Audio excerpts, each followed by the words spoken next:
Have you ever had your heart break into 1,000 pieces? The one you loved walked away. The future you dreamed of melted away overnight, and all of a sudden silence was louder than any noise you'd ever known. Heartbreak. It is like the world is conspiring to crumble you. Nights stretch on forever. Mornings weigh heavy, and each what-if taunts your mind like an echo that won't let up. But what if I told you, dear one, that heartbreak doesn't have to be the end of your story? What if I told you that hidden within your greatest pain is a wisdom so strong that it can shift not only how you perceive love, but how you see life itself?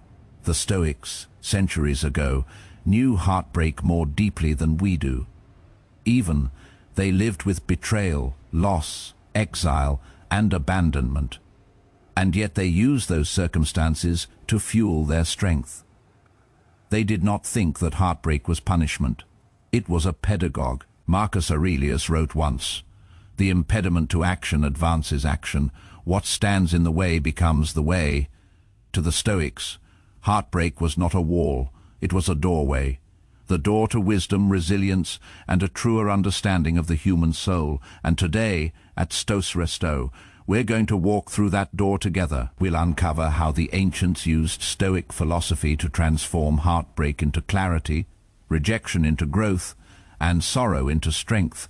Because heartbreak is universal, but so is the path to overcoming it. So, lean in. Let's start this trip into the ancient Stoic secret that will change forever the way you perceive heartbreak. Heartbreak initially is a thief. It takes away your joy, your sleep, and even the taste in your mouth to live. But the Stoics also showed us that nothing is actually stolen from us, only lent. Epictetus reminded students, when you kiss your child, say to yourself, "They may not be here tomorrow." Now that may seem cruel on the surface, but Epictetus was not teaching despair. He was teaching perspective. In order to love fully, remembering that nothing we hold dear is ever a sure thing for all eternity. When heartbreak comes, the Stoic doesn't view it as robbery, but as nature's reminder, everything is fleeting. The one you lost, the love you had, it was never really yours to retain. It was a loan of time, and all loans of time return to the universe. But here is the twist. Rather than grasping for what got away, the Stoic asks, "What has this pain come to teach me?" Imagine Marcus Aurelius. He lost friends, children, and companions throughout his time as emperor. Each of those setbacks could have destroyed him. Instead, he composed words that still steer us today. You have power over your mind, not outside events. Realize this, and you will find strength.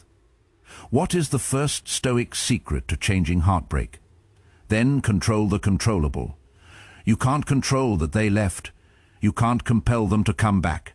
But you can control how you respond, what you see, and the significance you give the hurt. Here is how you do it. When memories hit you, don't fight them. Accept them. But say to yourself, "This is out of my control." When rage wells up, don't battle it. Redirect it. Write, paint, or work your body until the energy is gone. When loneliness bites, recall, you are not less because someone departed. You are whole, even when alone. The Stoics understood. Heartbreak is not loss of love. It is the loss of illusion, and in that vacant space, you can now sow the seeds of wisdom. So rather than pose, "Why did this occur to me?" the Stoic rewords, "Why did this occur for me?" And that one question alters everything. When heartbreak strikes, the first instinct is collapse. We isolate. We replay the past. We drown in if only. But the Stoics would whisper, "Do not collapse. Stand taller." Seneca once wrote, "A gem cannot be polished without friction, nor a man perfected without trials." Heartbreak is that friction. Pain sharpens us if we let it. So how do the Stoics transform heartbreak into strength? They practice redirection. Think of rejection not as the end of your path, but as a correction of it. That person who walked away, they created space for you to rediscover yourself. that door that closed. It forced you to look for doors you never noticed before. Marcus Aurelius endured betrayal from those closest to him. Instead of collapsing, he used it as proof of human nature. He reminded himself, "When you wake up, remember this. Today you will meet with selfish, ungrateful, deceitful people, but they cannot harm you."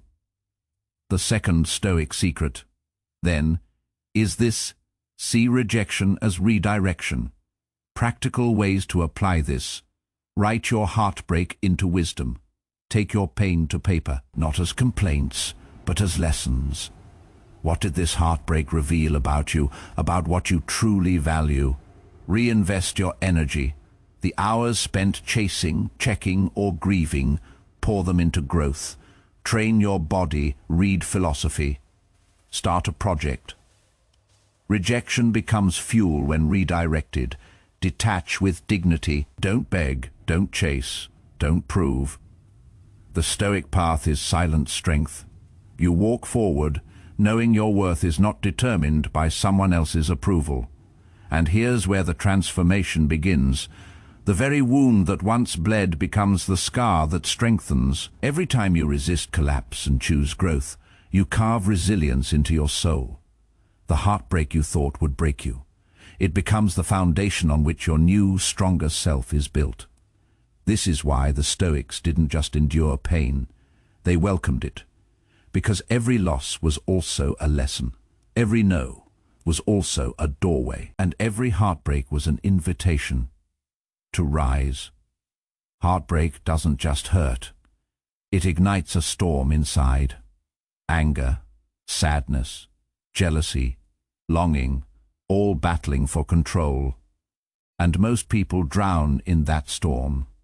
But the Stoics, they learned to sail it. Epictetus taught, it's not what happens to you, but how you react to it that matters. When a lover walked away, when betrayal struck, the Stoics refused to hand their inner peace to another person. They asked, am I slave to my emotions, or master of them? The third Stoic secret to transforming heartbreak is emotional mastery. Here's how they did it, and how you can too pause before reaction. The instinct to text, to call, to rage, stop, breathe. The Stoics believed silence is stronger than impulse. Reframe the story. Instead of, I lost them, the Stoic says, life removed what was not mine to keep. The shift in language reshapes the pain. Practice voluntary discomfort. Seneca slept on the floor, ate plain food, and practiced loss. So when true loss came, he was ready. You too can train. Spend time in solitude. Embrace silence. Walk alone. This way, heartbreak becomes less of an enemy, more of a familiar guest. And here's the paradox. When you stop fighting heartbreak, when you sit with it calmly, it loses its power to control you. Marcus Aurelius, after burying his own children, wrote, do not look for everything to happen as you wish it would, but rather wish that everything happens as it actually will, and your life will flow well. Heartbreak is proof of being human, but letting heartbreak rule you, that's a choice. When you master the storm inside, you don't just survive heartbreak, you elevate beyond it. You discover that no one can take from you what truly matters. Your reason, your virtue, your inner fortress. And once you stand inside that fortress, the rejection that once crushed you becomes irrelevant, because the one who masters their emotions masters heartbreak itself. Think about it. Happiness rarely teaches, comfort lulls you into sleep. But heartbreak, it shakes you awake, it forces you to face who you are without the person you leaned on. Marcus Aurelius wrote, you have power over your mind, not outside events. Realize this, and you will find strength. Heartbreak strips away the illusion that your worth depends on another. It thrusts you back into yourself, into the realization that your true power has always been internal. The Stoics didn't see heartbreak as tragedy. They saw it as transformation. Rejection became redirection, loss became liberation, pain became fuel for wisdom. The love that ended, it trained you for resilience. The betrayal, it sharpened your perception of character. The loneliness, it revealed that you are already enough, and that's why Stoicism calls heartbreak not a curse, but a gift. Here at Stoice Resto, we believe every heartbreak can either destroy you or forge you into iron. The choice is yours. So the next time someone leaves, the next time you hear no, or the next time your heart breaks, don't collapse, smile. Because life isn't punishing you. It's preparing you. Heartbreak is not the end of your story. It's the fire that writes the next chapter. And when you emerge from that fire, you won't just be stronger, you'll be wiser. That's the ancient Stoic secret, and that's why, here at Stoice Resto, we turn heartbreak into wisdom and pain into strength. If this message resonates with you, hit that like button, subscribe, and share your own story in the comments. Because your heartbreak today may just be the wisdom someone else needs tomorrow. Stay strong, stay stoic, and remember, no heartbreak is wasted.